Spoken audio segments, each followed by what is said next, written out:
Thank you very much. I really appreciate the turnout and taking the time to meet with me so I can give you sort of my perception of some issues. And it's really great to be here at KU. My ties, as mentioned, go long back. I spent many Thanksgivings here in Lawrence and sort of grew up watching KU basketball with my grandmother, who was passionate about bridge and KU basketball. Those were sort of her two passions. And so it's great to be here.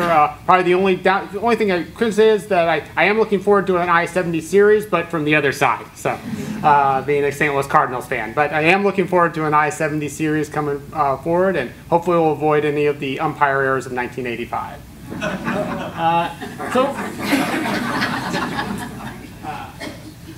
What I'm going to talk about today is sort of some of the challenges that we all know are facing liberal arts and sciences in the country, and particularly the liberal arts side of the equation. I would say that there is some differentiation, and that the challenges facing the humanities and social sciences and fine arts are a little different from some, but not all, of the natural sciences and mathematics side of the spectrum.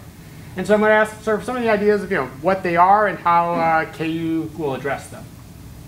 So I think first off, we're starting off with an outstanding base. KU is an elite research institution, one of the premier institutions in the country. Near the start of, has been with a member of the AAU from near the very beginning, one of the first dozen members. And I always hesitate putting some departments and not others. I was limited by PowerPoint and font. So there are more departments I could have put up. I tried to do a nice cross-section across the different fields. But I think the point being that there are dozens of highly recognized, nationally and internationally prominent departments, programs, and centers on campus. So the university is very rich in tradition. It has a very rich and strong academic base, and therefore is one of the premier institutions in the country to really both looking now, but also over the next century. Now, there is this challenge facing liberal arts and sciences in the country, and it's one where I think there are really two options. And one option is this option of make do with less, and I think there's a tendency among all institutions, particularly the larger the institution gets, to fall into that category where you try to make do, but I think that is a recipe for just long-term decline. I think the trend line, we can debate whether the trend line is sharp or not, but the slope is going downward if the status quo remains. And so what's required is rethinking where the university of the 21st century will be within the current context. And I think one way to do that is through a very entrepreneurial, aggressive, and adaptive enterprise type of approach. And I'm going to go into a little more detail what I mean by that. And I think it always, while we're talking enterprise, which often is associated with business or companies in the private sector, it also can be associated with universities. And I think it's a different type of enterprise, and it's always one based in the idea that what makes a research university great is it's this very unique teaching and discovery organization, which isn't going to be efficient the way, say, a business is, in terms of the academic enterprise isn't sort of like making widgets. That is, it's something that inherently is somewhat inefficient, but it can be, you can still look at the overall university environment from an enterprise perspective, and I'm going to talk about just an example of that in a little bit, but with the goal of being more entrepreneurial and raising more funds that allows the university to continue to do the great things that it's already doing. Now, some of these numbers are clear in terms of the declining state support for universities throughout the country.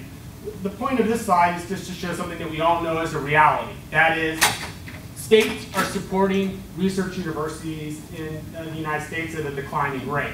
So if we go back to 1987, 50% of revenue for the top 70 research universities in the country came from their state.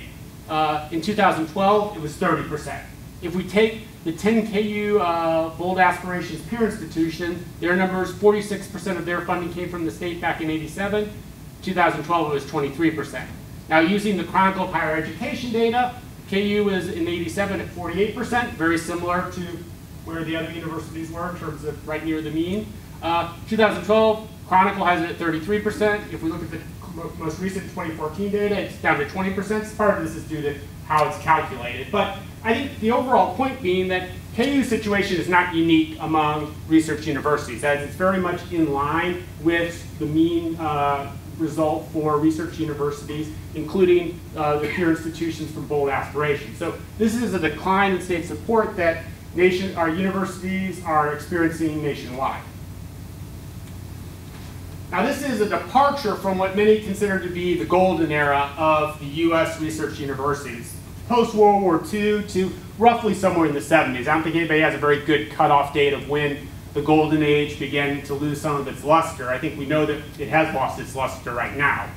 Where between now and 1975 that really occurred is debatable. But what characterized that golden era was an expansion in state support. So states were heavily investing in research universities. California is a great example of that, where under Jerry Brown's father, you had these massive increases in state spending in the UCal system. We also saw expansions in federal support in terms of grants, in terms of research support, in terms of national resource centers. We saw student enrollment climbing. There were some valleys and peaks, but student enrollment by and large was increasing. And universities had a monopoly on education locally. That is, the research universities didn't have to really deal with much competition from outside of the state, or really for the United States from abroad. There was some competition abroad, but United States research universities were the dominant force globally. Now if we fast forward to today, we've seen this drastic decline in state support. So the states are providing less and less support for research universities. We've also seen a decrease or a leveling in federal support, depending on which perspective you're looking at. If you're in the STEM fields, it's leveling, and there still is actually reasonable funding.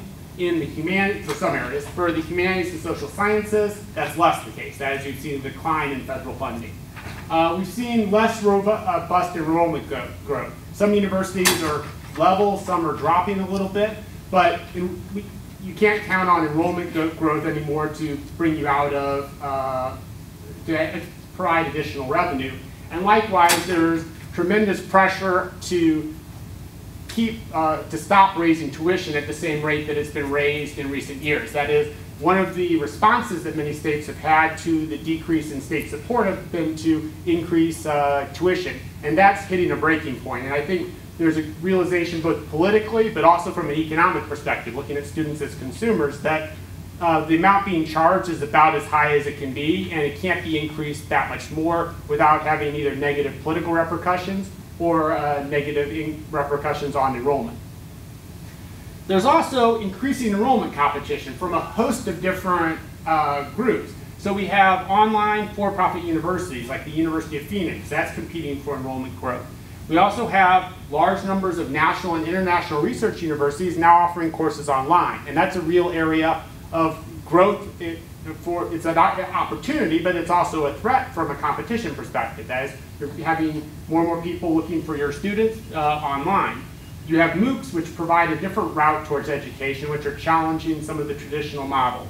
And you have universities abroad, which represent a dual threat for US research universities. First, the more that China invests in its universities, the Gulf states invest in their universities, Europe invests in their universities, China, Europe, Gulf states, Singapore, the fewer students come from those countries and neighboring countries to the United States, and therefore that's one impact. And also they're becoming much more competitive on the research scale. That is,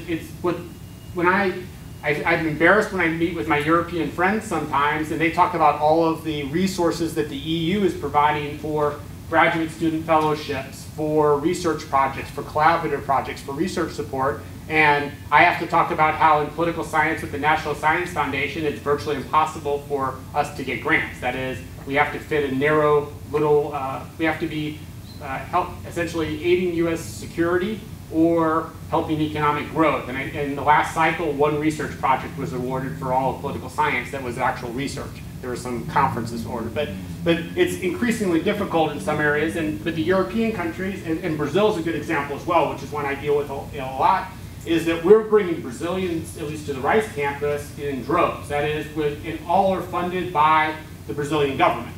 That is, they're coming to Rice, everything paid for in terms of both tuition, but also room and board, and they're coming on postdocs. They're coming to do what the Brazilians tend to call sandwich years, where they do 2 years as part of their PhD, working in one of our labs.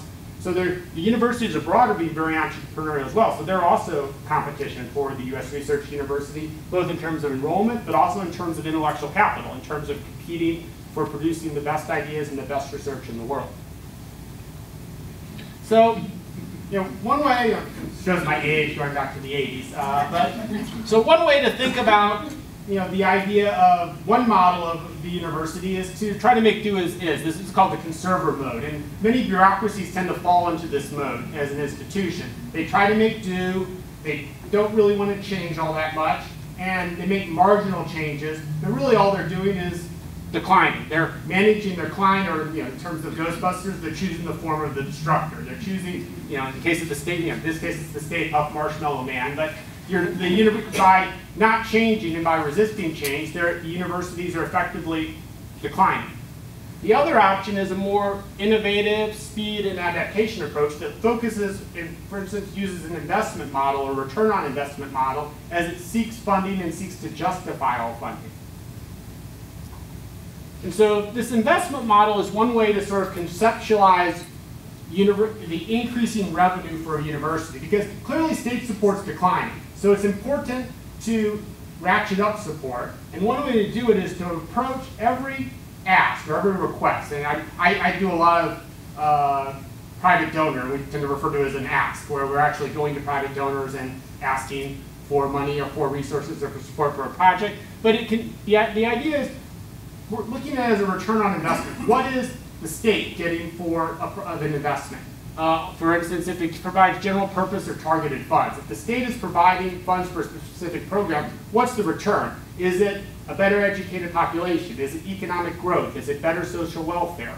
Is it establishing or providing international prestige for the state? What's the return? And you can do the same logic for a foundation if it provides a grant. For a corporation if it provides programmatic funding for a visualization lab, or for a research lab, or for a building. And it's the same for individual donor in terms of endowing a professor. What is the individual getting from that? And pretty much, at least dealing with most individual donors today, most individual donors have some type of agenda. There's something that they want to achieve. They have a passion. They have something they're interested in. Now, you have to always be careful that taking the money is that you have to, the unique thing about the academic institution is that it's an independent institution that provides an intellectual approach. It's not a spin machine that provides the answer that a donor wants. But you do need to know what the donor's passion is, what their interest is, in order to make the correct ask and to get the type of revenue and support that then you can use to effectively advance the university mission. And I'll go over some sources in a little bit, but really, I think in terms of making up this loss of state support, probably the best option, or at least the most viable option, is looking to multiple sources, but particularly individual donors. I'm sure you're all familiar with essentially your revenue source, but this is just sort of the idea that state appropriations have been decreasing now and are represent about 20%, tuitions another close to a quarter, but that individual gifts and other revenue are about 6%, a little higher if we sort of bring in the KU endowment, which isn't included there. So if we look at ways, I think one of the first things, and I think the dean's job is especially to raise more money for the institution, and that is to engage in entrepreneurial behavior, to look and to incentivize, support, and guide raising funds across a wide variety of sources. So one, of course, is state support. So here in Kansas in particular, I think the first thing to do is stop the decline. That is, if we look at sort of a figure here, it's just going down. So the first step is to make sure that that levels off, that that's sort of the minimal goal with the state. And primarily, I think via targeted requests, not broad requests, but targeted requests that will find a sympathetic audience within the legislature, getting that downward decline to level off and then start to increase a little bit. So that's one goal. How do you do that? Well, first, like I said, with targeted requests. That is, you don't ask for blanket money, you ask for things where you can identify the return on investment for the state legislature.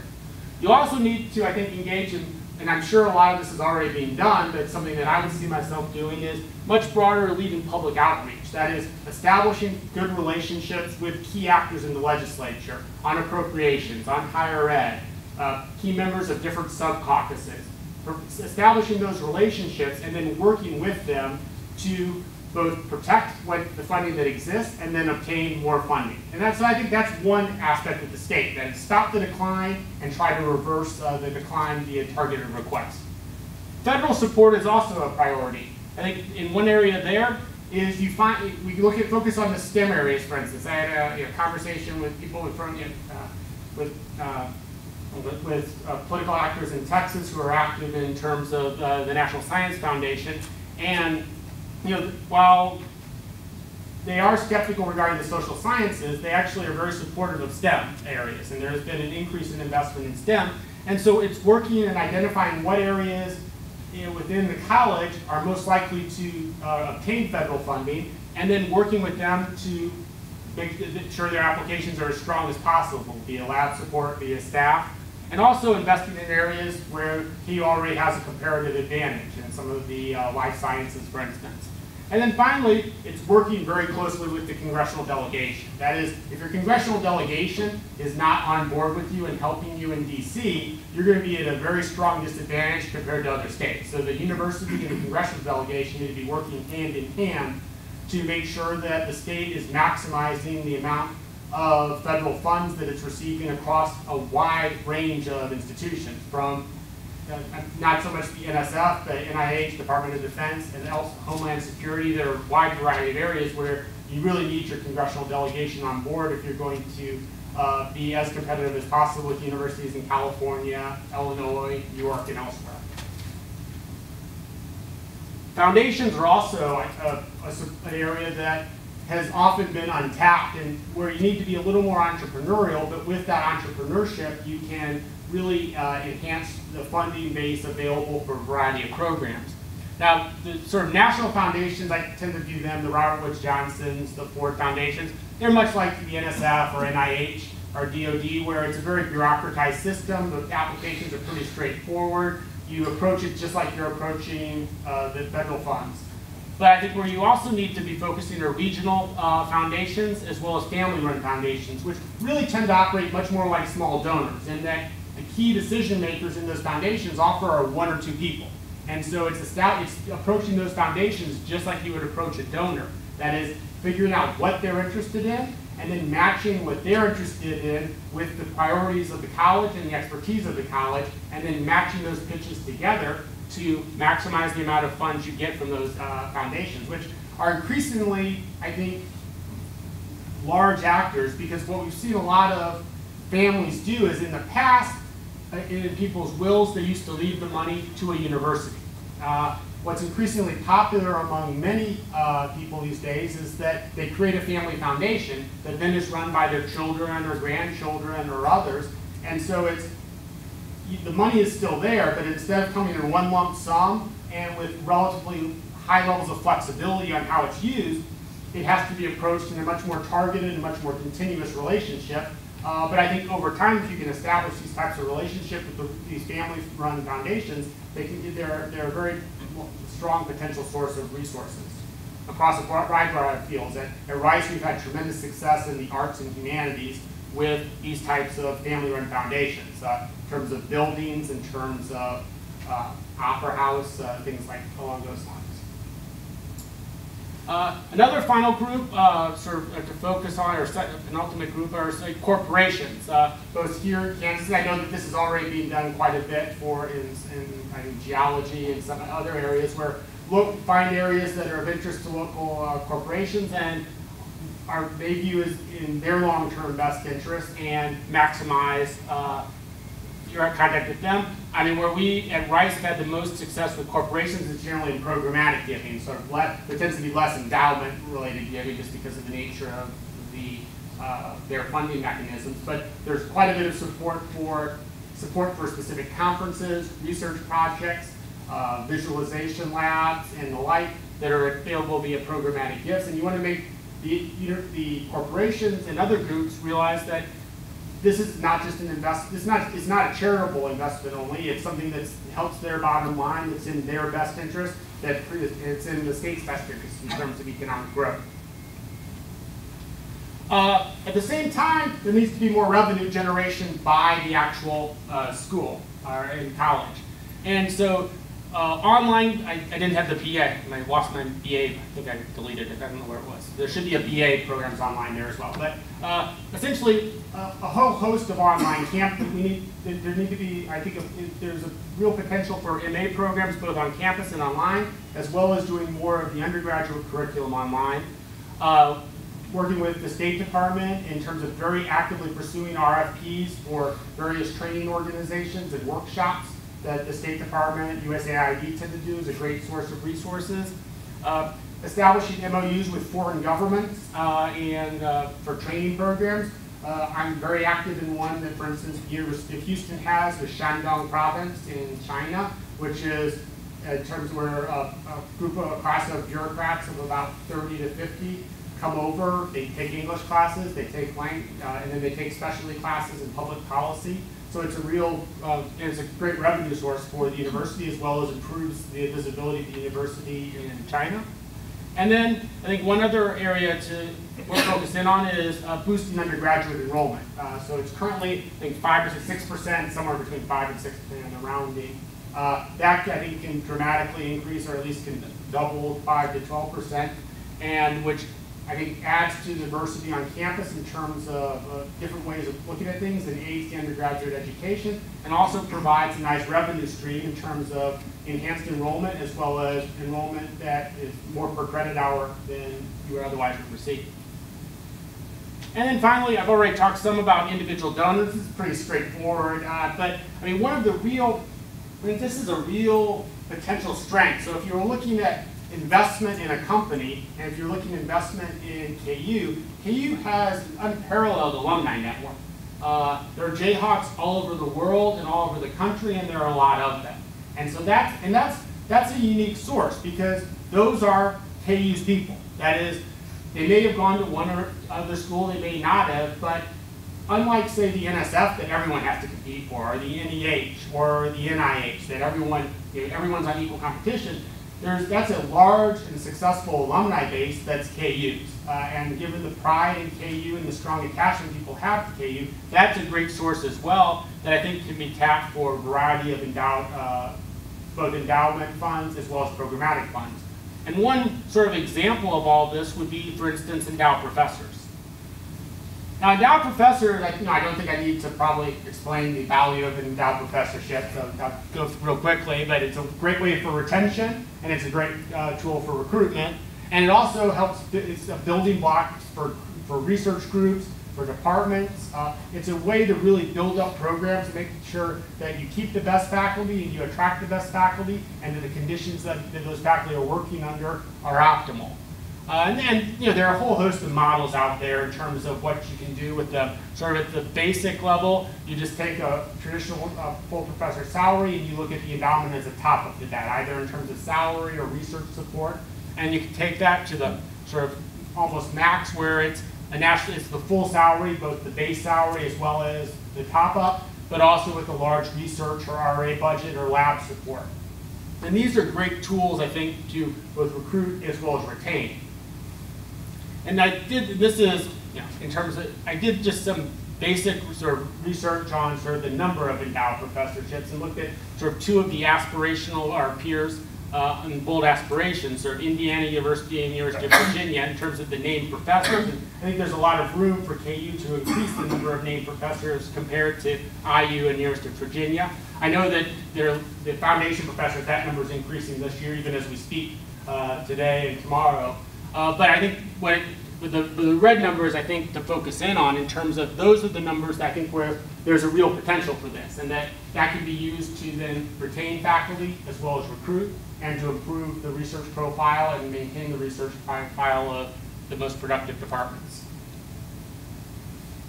One final, I think, way that universities will need to change is that often in the university setting, we operate on the calendar of a semester. So we sort of started the semester, get something done by the end of the semester. But there's often, outside in the business world, as well as the rest of the world, and this is including many universities, they're operating on a much faster pace.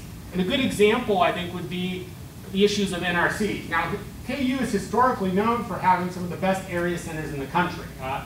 For those of us in area studies, I'm a Latin Americanist. KU Center, I knew of KU Center from back before when I went to Costa Rica as part of the exchange program, but it's well known throughout the Latin American community. And it's the same, my friends in African studies and Asian studies and European studies have the same opinion of the area centers here as well. One of the reasons for that is that these centers have consistently, not every cycle, but consistently been national resource centers and foreign language aerospace centers, CLAS. In the 2014-17 cycle, the most recent cycle, we saw there was a little bit of a change. That is, while the Center for Asian Studies retained its NRC status, we saw Russia, CREASE, as well as the Center for Latin American and Caribbean Studies drop out, and the African Studies Center only retaining the CLAS part. And so I think, if I was thinking about issues of speed, one of the things that, and this may already be done, I haven't had enough conversations to know what's currently happening, but the applications are due in I think June 30th of 2018, but these are complex applications, so it's not something that you do overnight. So realistically, people need to be on board, for the applications to be most effective, they need to be on board in the fall of 2017, which means that to help these, and I guess I'm missing the point that often one of the reasons why these centers aren't funded is because of gaps in their coverage. And so what you want to do between now, and it's a short cycle, and the time the applications are in, is address whatever the reasons were why the grants were not, why the centers were not renewed or did not receive the NRC status again and funding, as well as then and work to rectify that. But you have a relatively short cycle. You have about a year to get that done. But it's crucial because it's a 4-year cycle, and if you miss the 4-year window, then you have to wait 4 more years. And any sort of legacy effects you have, you run the risk that those diminish over time. So I think thinking in terms of the need to react quickly, this would be just an example where there's a need to act very urgently and very quickly to figure out exactly, and I'm sure people have already done this in many ways, to figure out what the principal problems were, our challenges, and then what the best way to address it, and to do so very quickly. Because particularly in the humanities and social sciences, these are invaluable centers to have, and they're also very prestigious. That is, people have just recognized, and they're also very important for interdisciplinary activity. That is, they're one of the real fulcrums in the humanities and social sciences, but also in other areas such as engineering, for the interaction of people from different disciplines. I say engineering just because I do quite a bit of work with our civil engineering department at Rice in terms of issues related to Central America and water, and right now the proposed Nicaraguan canal. So, yeah, I think certainly if we go with the conserver approach or the make-do approach, the University of the 20th century, that is the university that thrived during this golden age from 1945 to 75 or 80, it can survive. Okay, it's not that the universities are going to go anywhere, but I think the long-term prognosis is downward decline. It's just, the only real question is how steep is that slope going to be? That could be, some people, I think, some estimates could be it's a very gradual slope, so others could say it's a steep slope, but I think if there's not change, we will see a decline. Now, and also I think it's pretty clear that not all of the major research universities that exist today are going to be the major research universities in 50 years. I think though that by adapting and changing, and adapting particularly to the new circumstances, that there is a real possibility to thrive, and I'm firmly convinced that of these universities that's going to thrive, KU will be one of them. So I'd like to stop there.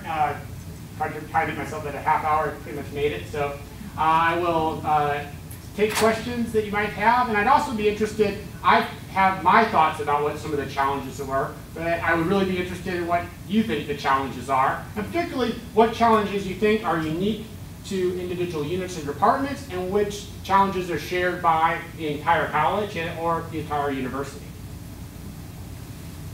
All right, any questions?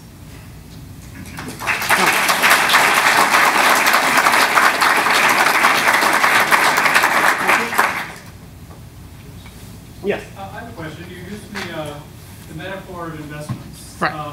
And the past week or so has taught us, that there are corrections from time to time on those investments, and some of them are pretty hard. A good portfolio has reliable bond funds, but also a few high-risk venture capital investments.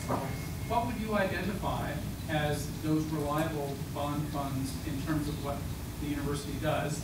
And what would you identify as the high-risk venture capital enterprise